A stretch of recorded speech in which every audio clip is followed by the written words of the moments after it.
Aloha from the north shore of Oahu.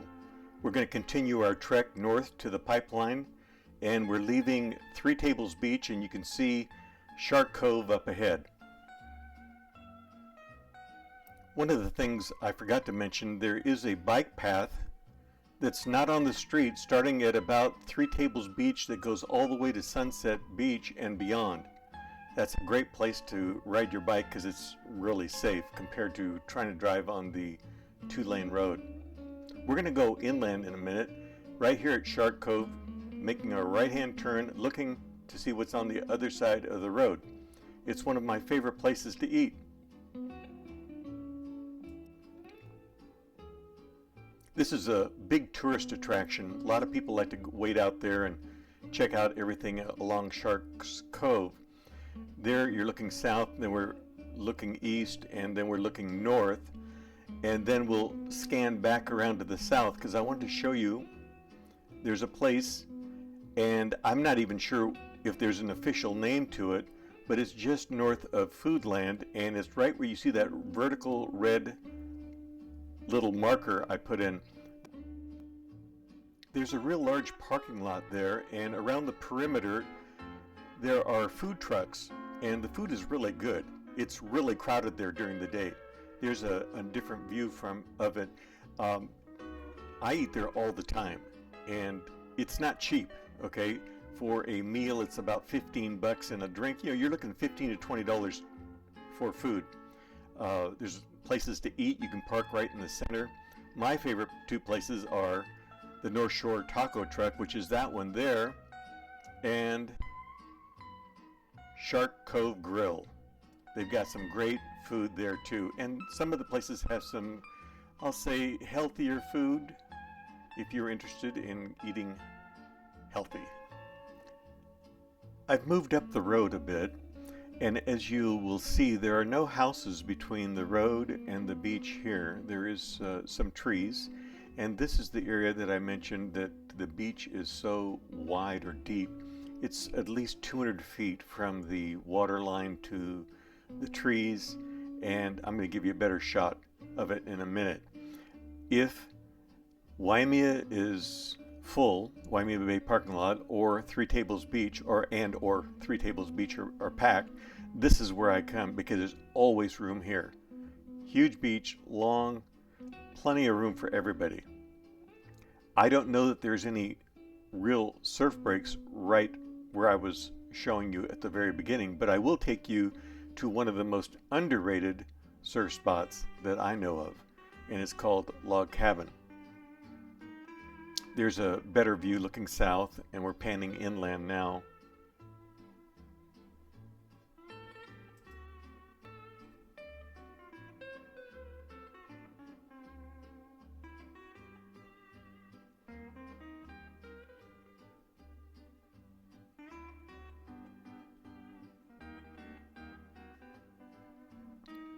We're heading north.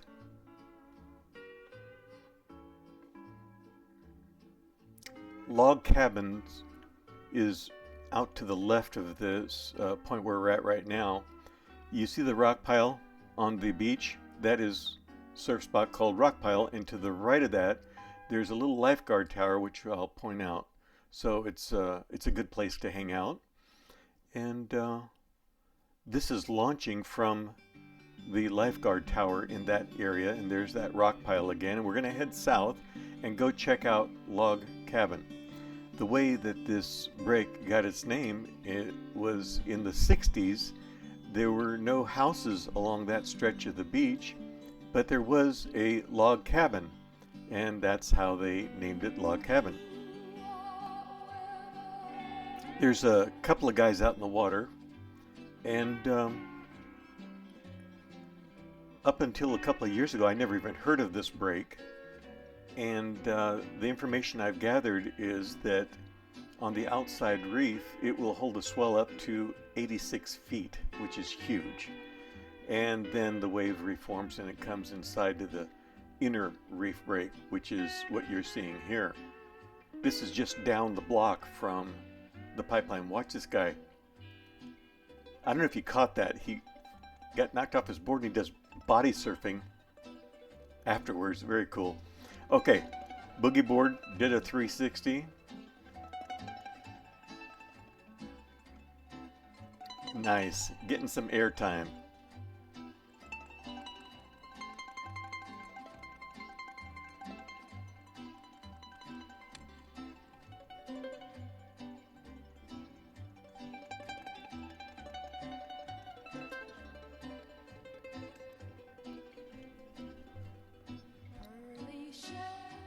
It's inside the greenhouse, but he got covered up and nailed. This guy had a nice ride. Unfortunately, didn't make it out the tube, but you'll see a really good ride that he has right here. He's inside the barrel and he breaks through the veil.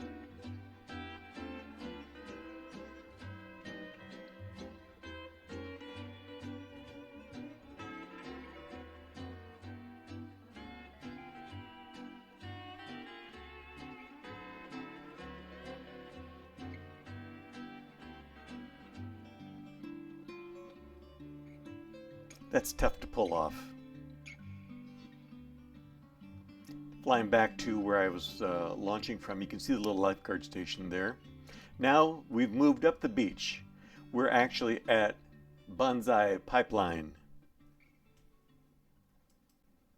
That's not the pipeline break, that's just north of it. I'm going to show you where the pipeline is breaking, or where it normally breaks.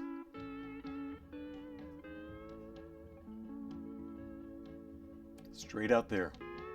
You can see it's really not breaking. We're going to fly down to log cabins and then work our way back so you can check out the beach, and then we're going to hit some waves. Wanted to mention this is the in January of 2019 I was making this video and I was having trouble with my drone. I thought it was due to high winds, but it's not. There was a wiring situation, and you'll see it'll show up in a video segment a little bit later on.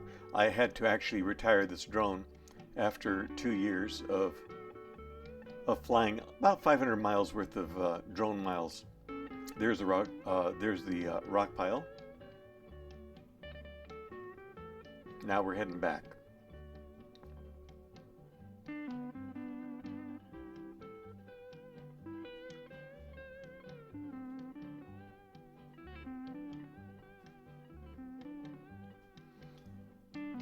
They did have a surf contest in January, which I did not video.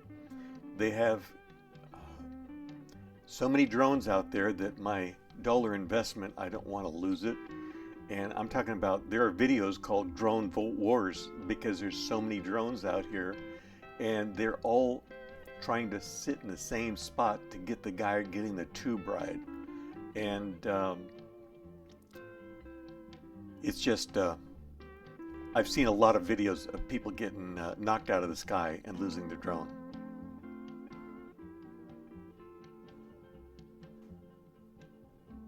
Plus, there's no parking. There's about 50 parking places in the parking lot, and then people start parking on the street on either side.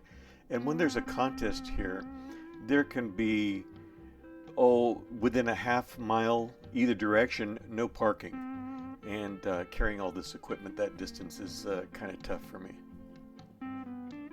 Besides the other factors, the drone wars is really a downer.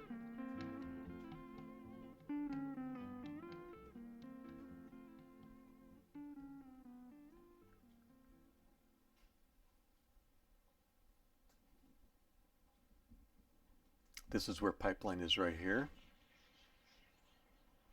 The park is to the right.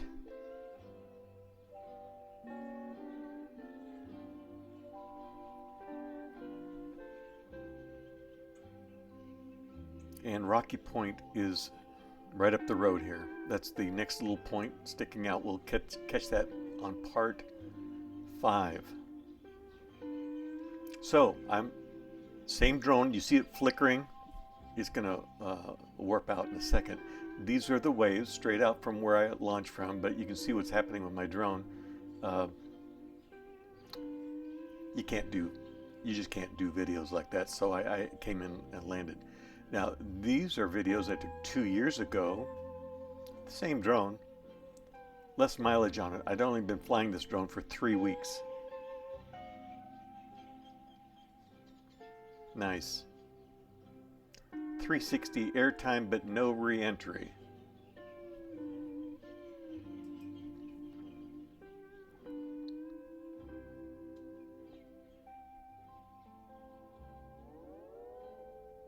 Beautiful morning. Glassy conditions. Waves are small. Backdoor is just south of Pipeline. If you take a drop in on a wave on the Pipeline, you end up going left. If you go take a drop at Backdoor, you go right.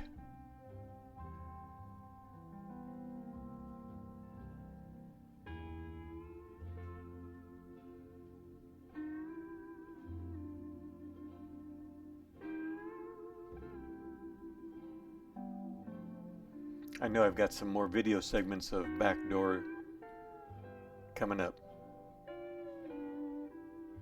For those that are not that proficient as surfing, or they don't surf at all, you'll notice that sometimes, nice ride. This guy got a really nice ride.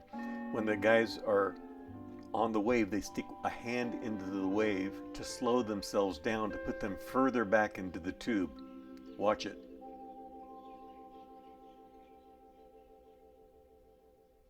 Nice ride.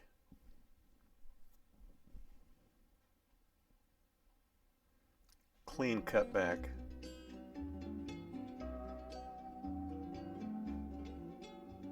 Here's Backdoor.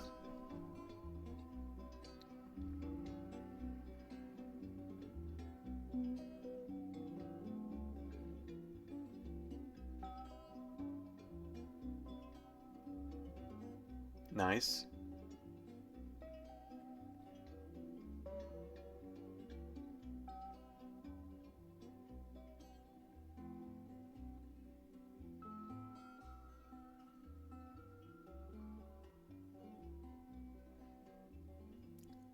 Got covered up a little bit.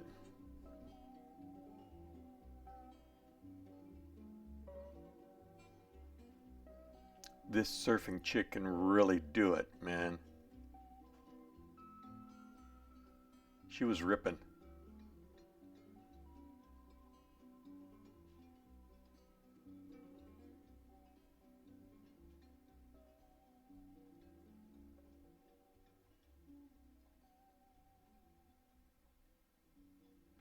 Nice little floater.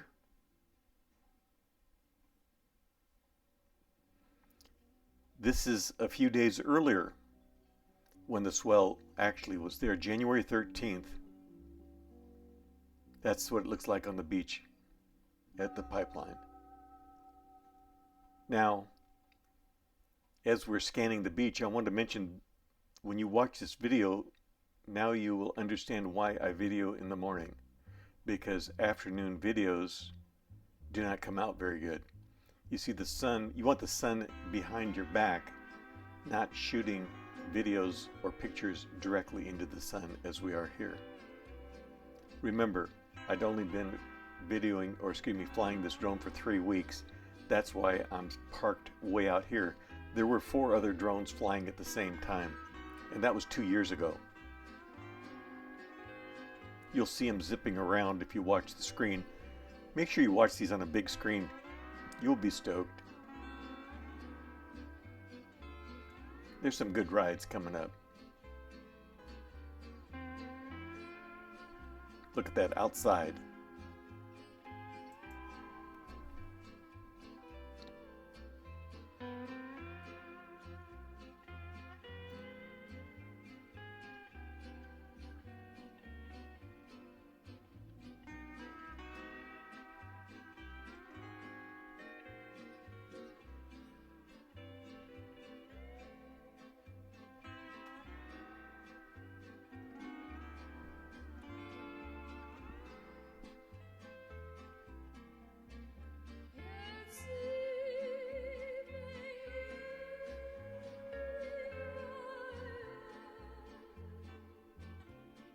Nice ride. The guy definitely got barreled. When anyone gets a really good ride, there's a lot of applause and hooting and hollering from the beach. You can imagine people jumping up and down. Very cool. There was an injury on this particular day, and they scrambled the lifeguards. They're sitting out there on their Sea-Doos or wave runners, and they go out and rescue people, bring them in, and then put them on one of those little quad runners and take them to the hospital.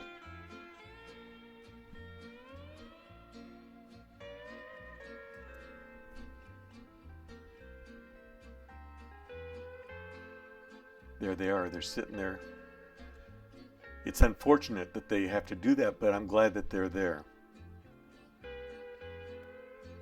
Another nice wave coming in. You really get an idea of how this place breaks.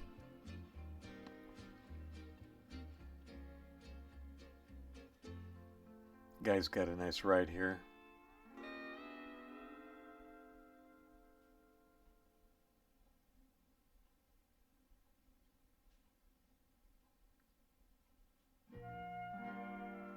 Dude.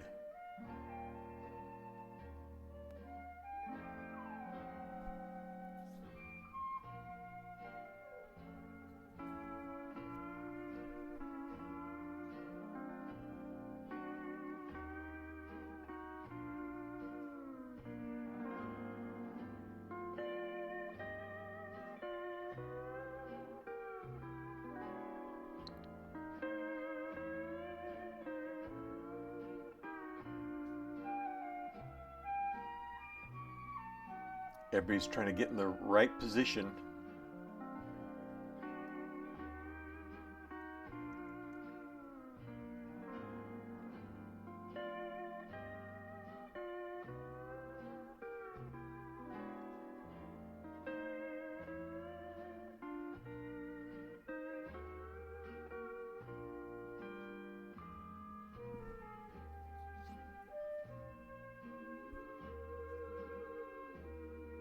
Outside.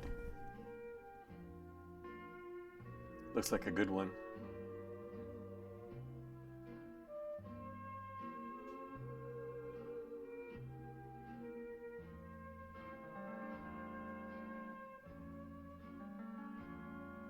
Nice ride. Definitely in the barrel.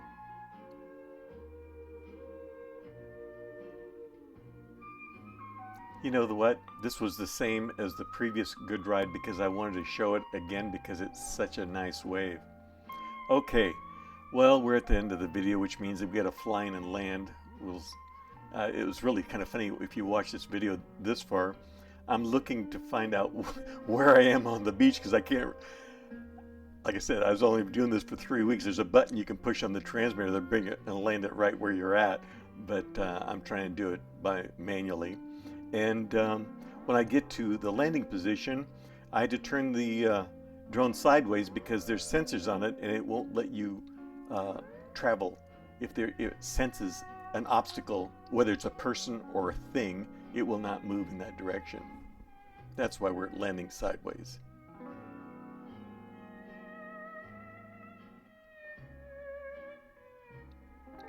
Okay, next time, part 5, Sunset Beach. I've got so many videos, we might have to do an A and B. Oh man, I forgot to tell you about the chickens. Okay, chickens coming up next time.